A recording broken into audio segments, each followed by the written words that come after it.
అంతర్జాతీయ జల దినోత్సవం సందర్భంగా నేడు ఆంధ్రప్రదేశ్ రాష్ట్ర ఉప ముఖ్యమంత్రి పవన్ కళ్యాణ్ రాష్ట్ర వ్యాప్తంగా 1,30,000 ఫార్మింగ్ పాండ్స్ నిర్మాణం పనులను ప్రారంభించారు. అందులో భాగంగా ఆయనకి కర్నూలుకి వీచ్చేసి మొదటి ఫార్మింగ్ పాండ్ నిర్మాణానికి శంకుస్థాపన చేశాడు. పవన్ కళ్యాణ్ ఎక్కడికి వెళ్లినా అభిమానుల తాకిడి చాలా గట్టిగా ఉంటుంది అనే విషయం మనందరికీ తెలిసిందే.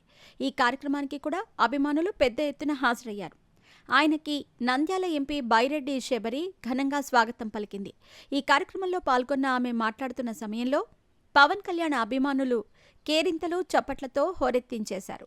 ఓజీ ఓజీ అంటూ నినాదాలతో కూడా ఆమెని కాస్త భయపెట్టేశారు. దీనికి సంబంధించిన వీడియో ఇప్పుడు సోషల్ మీడియాలో బాగా వైరల్ అయ్యింది. ఎంపీ శబరి మాట్లాడుతూ, సార్, ఇక్కడ మీ అభిమానులు మమ్మల్ని స్పీచ్ ఇవ్వనివ్వరు. మిమ్మల్ని చూస్తూ ఉండేందుకే వాళ్లకు సమయం సరిపోతుంది అంటూ చెప్పింది. అప్పుడు పవన్ కళ్యాణ్ వెంటనే మైక్ అందుకొని, మేడం, వాళ్ళు నా అభిమానులు కాదు, దేశభక్తులు. మీరు మాట్లాడండి, ఏమీ కాదు అని అంటాడు. ఇక తర్వాత శబరి మాట్లాడుతూ, మీకెవ్వరికీ తెలియని విషయం, నేను పవన్ కళ్యాణ్ గారికి మీలాగే పెద్ద అభిమానిని.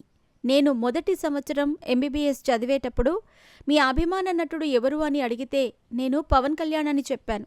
అది విన్న వెంటనే మీ అభిమానులు 100 మంది నన్ను చుట్టుముట్టేశారు. నాకు ఎంతో మర్యాదలు చేశారు అంటూ చెప్పుకొచ్చింది. ఇంకా ఈ ఈవెంట్లో ఆమె పవన్ కళ్యాణ్ అభిమానులను ఉత్సాహపరిచే విధంగా ఎన్నో గొప్ప మాటలు మాట్లాడింది.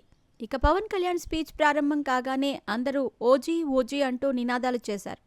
అప్పుడు ఆయన దానికి సమాధానం చెప్తూ, మీరు మారరయ్యా, నేనేమో ఇక్కడ పల్లె పండుగ, రోడ్ల నిర్మాణం, పాండ్లో నిర్మాణం అని అంటూ ఉంటే మీరు మాత్రం ఓజీ ఓజీ అంటారు. ఇందాక శబరి గారు అన్నట్టు మిమ్మల్ని ఆపడం కష్టమే, కానివ్వండి, మీ ఇష్టం అని అంటాడు. ఇక ప్రసంగం చివరిలో ఉండగా అందరూ బాబులకే బాబు, కళ్యాణ్ బాబు అంటూ నినాదాలు చేయగా, నా పేరుని అలా తలుచుకునే బదులు గోవిందనామస్మరణ చేస్తే ఎంత పుణ్యం వస్తుందో తెలుసా అని అంటాడు. వీటికి సంబంధించిన వీడియోలు సోషల్ మీడియాలో బాగా వైరల్ అయ్యాయి.